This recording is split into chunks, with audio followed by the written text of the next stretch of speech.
हमें दिया गया है एक त्रिभुज एबीसी दिया गया है, जिसमें हमें कहा गया है कि डीई समांतर है किसके, बीसी के। बस इसके बाद हम लिखेंगे कि सिद्ध करना है, यानी कि हमें क्या सिद्ध करके दिखाना है। तो हमें सिद्ध ये करना है कि इन दोनों भुजाओं का जो अनुपात होता है वो आपस में क्या होता है, बराबर होता है, यानी कि ए डी अनुपात डी बी बराबर होगी ए ई अनुपात ई सी के, क्योंकि हमने अभी ये पूरा देखा है यहाँ पर। तो हम यहाँ पर लिख देंगे ए डी अनुपात डी बी बराबर होगा किसके, ए ई अनुपात ई सी। ये दोनों हमें बराबर में सिद्ध करके दिखाने हैं लास्ट में, फिर हम हेंस प्रूफ लिख देंगे। अब हमें रचना क्या करनी है, इसकी कंस्ट्रक्शन, रचना क्या करेंगे हम इसकी, ताकि ये हमारा थोड़ा सरल हो जाए। तो रचना करने के लिए हमने बी को ई से मिला दिया है, ये हमने रचना की है, ये बी ई और सी डी। हमने बी को ई से मिला दिया क्योंकि हमें दिख रहा है कि यहाँ पर एक ट्रेपेजियम यानी समलंब चतुर्भुज बन रहा है। जब भी ऐसा समलंब चतुर्भुज बनता दिखाई दे तो हम उसे सरल बनाने के लिए, सिद्ध करने के लिए डायगोनल उसमें खींच देते हैं।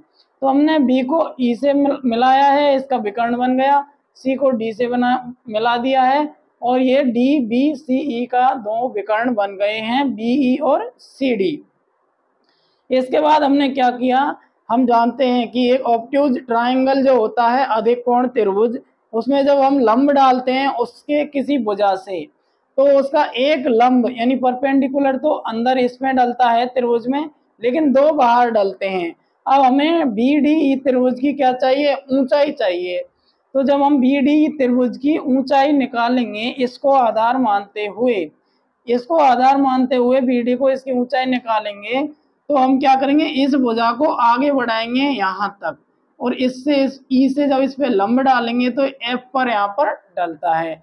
इसी प्रकार जब हमें डी सी वाले त्रिभुज की ऊंचाई चाहिए तो इधर से हम डी से जी पर लंब डाला है और इसको ई सी को आधार मानते हुए ये इस वाले त्रिभुज की ऊंचाई हो जाएगी और ये वाली इस त्रिभुज की ऊंचाई हो जाएगी। तो ये हमने इसकी ऊंचाई फाइंड आउट की है। बस ये दो लाइन ये हैं और दो लाइन ये हैं, बाकी का ये पहले जैसा ही था। अब देखिए ये हमने इसमें किया है, तो हम यहाँ पर लिख देते हैं कि हमने क्या किया है। तो हमने बी को किससे मिलाया, हमने ई से, बी को ई से तथा सी को डी से मिलाया, हमने इतना सा किया है कि इनको मिलाया है। हम यहाँ पर इसे लिख देते हैं कि हमने किसको, बी को ई से तथा सी को किससे मिलाया, डी से मिलाया, सी को डी से मिलाया। देखिए अब जो भी हमने किया है यहाँ पर लिख दिया है। अब देखिए इसके बाद हमने लंब डाला है किस पर, ए बी पर लंब डाला है ई एफ। तो हम यहाँ लिखेंगे कि ई एफ लंब है किस पर, ए बी पर, और हमारा डी जी लंब है किस पर, ए सी पर। डी जी या जी डी लंब है किस पर, ए सी पर। ये आएगा हमारा रचना में। अब हमें प्रूफ क्या करना है, देखिए ध्यान से, हमें प्रूफ करना है ये। तो देखिए सबसे पहले हम क्या करते हैं कि हम देखते हैं, हमने 9th में पढ़ा है कि दो समांतर रेखाओं, इन दो पैरेलल लाइन के बीच में यानी बिटवीन में जो त्रिभुज बने हुए होंगे उनका जो एरिया होता है वो समान होता है यदि उनका बेस एक ही हो। जैसे इस बेस को मानेंगे तो त्रिभुज बन रहा है डी बी ई, और इसी बेस को मानते हुए त्रिभुज डी सी बन रहा है, तो डी बी ई और डी सी दोनों त्रिभुजों का क्षेत्रफल क्या है, समान होगा। और इसको यदि हम बेस मानते हैं तो हमारा बनेगा C B E B C और बन जाएगा सी डी, ये दो त्रिभुज बनेंगे। अब हमें इन दोनों त्रिभुजों का क्षेत्रफल बराबर करके दिखाना है, और त्रिभुज का क्षेत्रफल 1/2 इंटू बेस इंटू हाइट होता है, और इसी कारण से हमने आपको यहाँ हाइट निकाल के बताई थी। और हाइट हमने किस तरह से निकाली है, परपेंडिकुलर डालकर। परपेंडिकुलर किस तरह से डाला है, जो ऑब्ट्यूज ट्रायंगल होता है अधिक कोण त्रिभुज, उसके यहाँ बाहर पर ये जो परपेंडिकुलर है वो डलेगा, क्योंकि जो ई सी भुजा है हमने इसको ऐसे मान लिया कि हमने इसको यहाँ तक आगे बढ़ाया है, फिर हमने लंब डाला है, तो इस प्रकार से हमारा ये त्रिभुज बन जाएगा। जो त्रिभुज है हमारा ई डी सी, ये वाला एक पूरा यहाँ से और यहाँ तक एक त्रिभुज हो जाएगा। अब देखिए हम इन दोनों त्रिभुजों के क्षेत्रफल क्या कर देते हैं, बराबर कर देते हैं। तो देखिए हम यहाँ पर लिखते हैं त्रिभुज डीबीई का क्षेत्रफल, त्रिभुज डीबीई का क्षेत्रफल बराबर है किसके, त्रिभुज डीबीई। तो त्रिभुज डी हमने लिया है त्रिभुज डीबीई यानी कि डीबीई, तो इधर से हो जाएगा त्रिभुज ईसीडी, त्रिभुज ईसीडी का क्षेत्रफल। इन दोनों का जो क्षेत्रफल है वो कैसा है, बराबर है, क्योंकि दो समांतर रेखाओं के बीच जब कितने भी त्रिभुज बने हुए हों और उनका आधार एक ही हो तो उनका जो एरिया होता है वो इक्वल होता है। तो इस प्रकार से हमने इसको इक्वल माना है। अब देखिए जब हम इसका फॉर्मूला लिखते हैं तो त्रिभुज का क्षेत्रफल होता है 1/2 इंटू आधार, आधार हम मानेंगे डीबी को, क्योंकि हमें क्या चाहिए, हमें एडी अपॉन डीबी और ए अपॉन एसी, ये वाली वजहें जहां भी हमें ज्यादा आती हुई दिखती हैं उन्हें ही हम लेंगे। हम इसको भी बेस मान सकते थे लेकिन फिर ऊंचाई अलग हो जाती। अब हम क्या करेंगे कि इसको बेस मानेंगे कि डीबी 1/2 क्या मानेंगे, डी बी इंटू, अब हाइट क्या हो जाएगी हमारी, इसका ये बेस हो गया है तो हमारी हाइट हो जाएगी ई एफ, तो हम यहाँ लिखेंगे ई एफ बराबर होगा 1/2 इंटू त्रिभुज ईसीडी, त्रिभुज ईसीडी, इसमें ईसी को बेस मानेंगे और हमारा डीजी क्या हो जाएगा, हाइट हो जाएगा, तो हम यहाँ लिखेंगे ईसी इंटू डीजी। अब देखिए 1/2 से 1/2 हमारा कैंसिल आउट हो गया है और हमारा बचा है डीबी बराबर dB into E F, dB into E F बराबर बचा है ईसी इंटू डीजी। ये हमारा समीकरण नंबर 1 हो जाता है, इसको 1 नाम दे देते हैं हम। इसके बाद अब हम देखते हैं कि इसको हम किस तरह से लिख सकते हैं। तो इसको हम लिख सकते हैं कि हमें ज़्यादातर इसे इस रूप में लिखना होगा। हम इसे इस रूप में लिखेंगे तो किस प्रकार से लिखेंगे, यानी कि डीबी अपॉन हमें लिखना होगा ईसी। देखिए अब इसके बाद देखते हैं, हम आगे बताते हैं आपको कि अब हम इन दोनों त्रिभुजों का अनुपात एडीई में दो त्रिभुज बन रहे हैं तो हम इनका अब एरिया लेते हैं। तो हम देखिए त्रिभुज एडीई में एक बार हम इसको हाइट मानेंगे और एक बार इसको हाइट मानेंगे। तो देखिए यहाँ पर लिख देते हैं त्रिभुज एडीई में, इसी प्रकार हम बराबर कर देंगे क्या, दोनों का जो क्षेत्रफल है वो बराबर कर देंगे, तो ये हो जाएगा 1/2 इंटू, यदि हम आधार मानते हैं किसको, एडी को, तो हो जाएगा 1/2 इंटू एडी इंटू, और हमारी ऊंचाई हो जाएगी क्या, ई एफ बराबर 1/2 इंटू आधार, जब हम ए को मानते हैं तो हमारी हाइट क्या हो जाएगी, डीजी हो जाएगी। अब देखिए अब 1/2 से 1/2 कट जाता है, यहाँ हो जाता है AD into E F, AD into E F, AD into E F बराबर हमारा हो जाता है ए इंटू डी जी।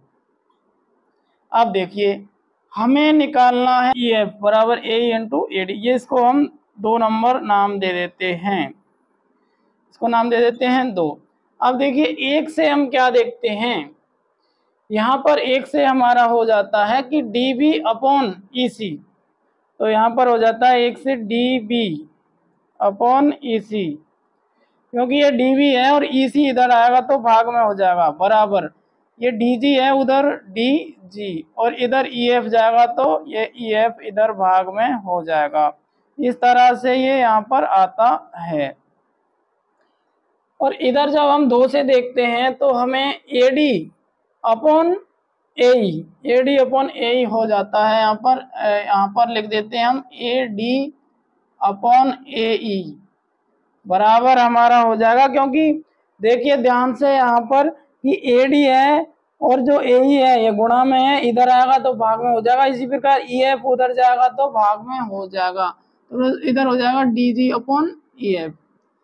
अब देखिए ये बन जाता है हमारा इस तरह का। अब हमें चाहिए क्या, A D upon D B और ए ई अपॉन ई सी, क्योंकि यही हमें सिद्ध करना है। तो यहाँ से डी जी और ई एफ बराबर आ रहे हैं, तो हम डी जी ई एफ बराबर मान लेते हैं क्या, डी बी अपॉन ई सी, क्योंकि ए डी अपॉन ए यहाँ पर है। तो हम यहाँ पर ध्यान से देखिए D B upon A C और D G upon E F, तो D G upon E F के बराबर मान लेते हैं D B upon A C. तो D G upon E F के बराबर हम क्या मान लेते हैं, ए डी अपॉन ए ई बराबर, इसकी जगह हम ये मान लेते हैं D V upon A C, क्योंकि ये क्या है, बराबर है D V upon E C. अब देखिए क्या इस तरह का आया, A D upon D B, इस तरह का नहीं आया, तो हम इनको आपस में क्रॉस मल्टीप्लीकेशन कर देंगे, ए डी इंटू ई सी बराबर हो जाएगा ए ई इंटू डी वी। अब देखिए ए डी अपॉन लाना है डी वी, तो इस डी वी को इधर लाओगे तो ये भाग में हो जाएगा, तो हो जाएगा A D upon D V बराबर, उधर बचा है अपन का क्या, ए ई अपॉन इधर आ जाएगा क्या, ई सी। इस तरह से ये हमारा सिद्ध हो चुका है, तो ये हो जाएगा एच पी, यानी हेंस प्रूव्ड हमारा हो चुका है ये थ्योरम, ये हमने सिद्ध कर दिया है। देखिए अब ध्यान से एक बार हम आपको और बता देते हैं कि हमने यहाँ पर पढ़ा है कि 6.1 जो थ्योरम है कक्षा 10 का है, और ये है थेल्स प्रमेय के नाम से, इसे थेल्स थ्योरम के नाम से जाना जाता है, और इसे बेसिक प्रोपोर्शनलिटी थ्योरम के नाम से भी जाना जाता है। तो यदि किसी त्रिभुज की एक भुजा के समांतर अन्य दो भुजाएं, ये किसी त्रिभुज की एक भुजा है बी सी, इसके समांतर भुजा है डी, दो अन्य दो भुजाओं को भिन्न भिन्न बिंदुओं पर प्रतिच्छेद करने के लिए एक रेखा खींची जाती है डी, तो ये अन्य दो भुजाओं को एक ही अनुपात में विभाजित करती है, यानी अन्य दो भुजाएं हो जाएंगी ए बी और ए सी, यानी कि A D upon D B बराबर ए ई अपॉन ई सी, इस तरह से विभाजित करेगी, जो हमने सिद्ध कर दिया है। तो दिया गया है कि एक त्रिभुज एबीसी है जिसमें डी समांतर बीसी है, ये डी है और ये बीसी है, और हमें सिद्ध करना है कि A D upon D B बराबर A E upon A C, यानी A D upon D B बराबर ए अपॉन ई सी हमें सिद्ध करना था, ये हमने सिद्ध कर दिया है। हमने रचना में बी को ई से मिला दिया है, क्योंकि जब भी हमें समलंब चतुर्भुज दिखे, ट्रेपेजियम दिखे, तो हम उसमें डायगोनल बना देंगे, तो डायगोनल बना दिया। इसके बाद हमने इसकी हाइट यहाँ से बना ली है, इस वाले त्रिभुज की यहाँ से परपेंडिकुलर डाल के यह हाइट बन गई है, तो जो भी लंब डाला है हमने यहाँ पर लिख दिया है। अब हमने इन दोनों त्रिभुजों के क्षेत्रफल को बराबर यहाँ पर करके एक नंबर समीकरण लाया है, और इसी प्रकार ये दो लाए हैं हम, एक और दो से जब हमने देखा है तो हमारा इनको सेट करते हुए इस प्रकार से ये सिद्ध हो चुका है कि यदि किसी त्रिभुज की एक भुजा के समांतर एक रेखा खींची जाती है तो वह अन्य दो भुजाओं को अलग अलग बिंदुओं पर प्रतिच्छेद करती है और एक ही अनुपात में उन्हें विभाजित करती है। तो इस तरह से ये कंप्लीटली सिद्ध हो चुका है, यानी कन्वर्स ऑफ थेल्स प्रमेय हम यहाँ पर पढ़ने जा रहे हैं। इससे पहले हमने पढ़ा था थेल्स प्रमेय क्या होती है। अब हम यहाँ पर पढ़ेंगे कि थेल्स प्रमेय का विलोम क्या होता है। तो यदि एक रेखा किसी त्रिभुज की दो भुजाओं को एक ही अनुपात में विभाजित करे तो वह तीसरी भुजा के समांतर होती है, वह जो रेखा होगी वो तीसरी भुजा के समांतर होगी। तो देखिए इसमें सबसे पहले हम एक त्रिभुज बनाते हैं, और यहाँ पर देखिए यहाँ पे बना देते हैं हम एक ट्राइंगल, ऐसा कुछ ट्राइंगल ये यहाँ पर है, इस तरह से ये एक ट्राइंगल हो जाएगा। और यहाँ पर हमें दिया हुआ है कि यहाँ पर एक ये भुजा है ऐसी वाली, अब इसका नाम है ए, इसका नाम है बी, और इस वाले शीर्ष का नाम है सी। ये ए बी सी नाम का एक त्रिभुज है जिसमें ये एक भुजा है, कौन सी, A B C D E, जिसे नाम दे देते हैं हम।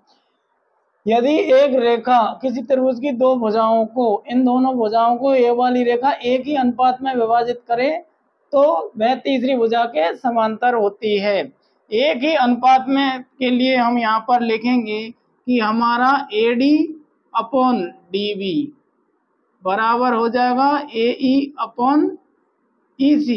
इस प्रकार से हमें कहा जा रहा है, ये हमें इतना दिया हुआ है। अब हम इसको क्या करते हैं, प्रूव करते हैं। हमें इतना ये दिया हुआ है तो हम यहाँ पर लिखेंगे कि दिया हुआ है, गिवन। हमें गिवन क्या है, एक त्रिभुज दिया हुआ है ABC, जिसमें कि एक त्रिभुज है ABC जिसमें हमें दे रखा है कि AD अपॉन DB बराबर है किसके, AE अपॉन EC के। और यहाँ पर हमें सिद्ध करना है कि DE समांतर है किसके, BC के। हमें सिद्ध करना है, क्या सिद्ध करना है, हमें ये सिद्ध करना है कि DE समांतर होगी किसके, BC के।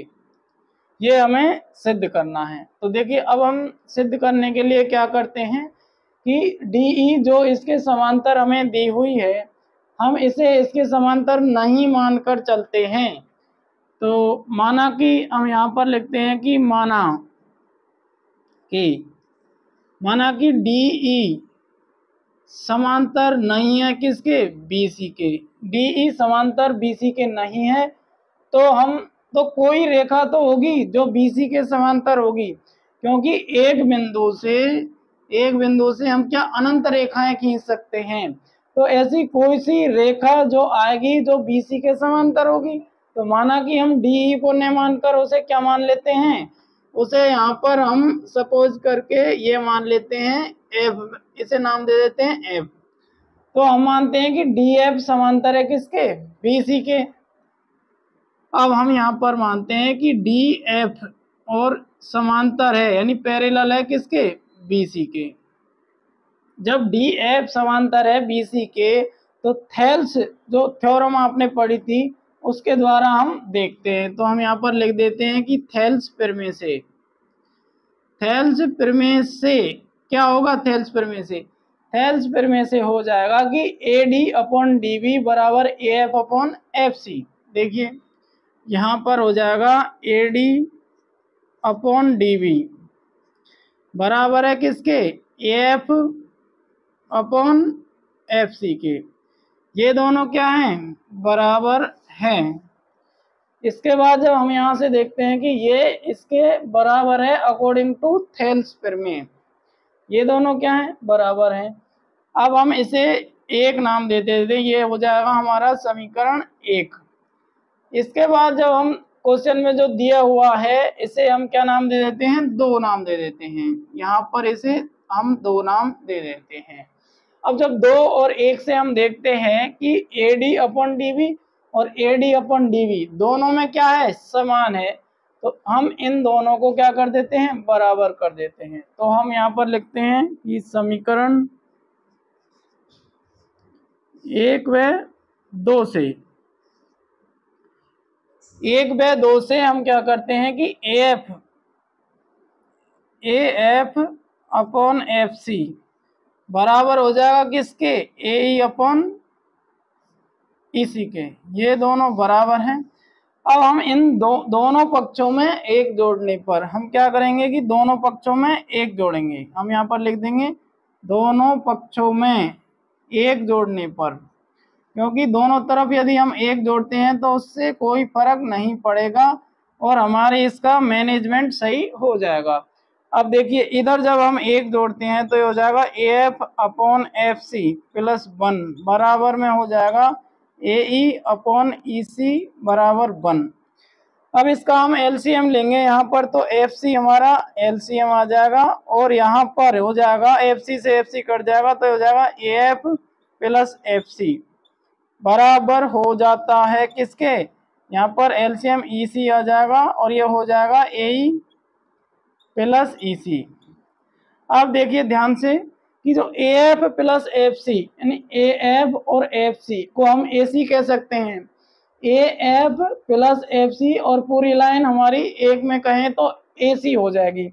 इसको हम ए सी लिख सकते हैं, ए सी अपॉन एफ सी, और इसको ए ई प्लस ई सी, ए ई प्लस ई सी, इसको भी हम ए सी लिख सकते हैं। तो हम यहाँ पर इन दोनों को ए सी और ए सी लिख लेंगे।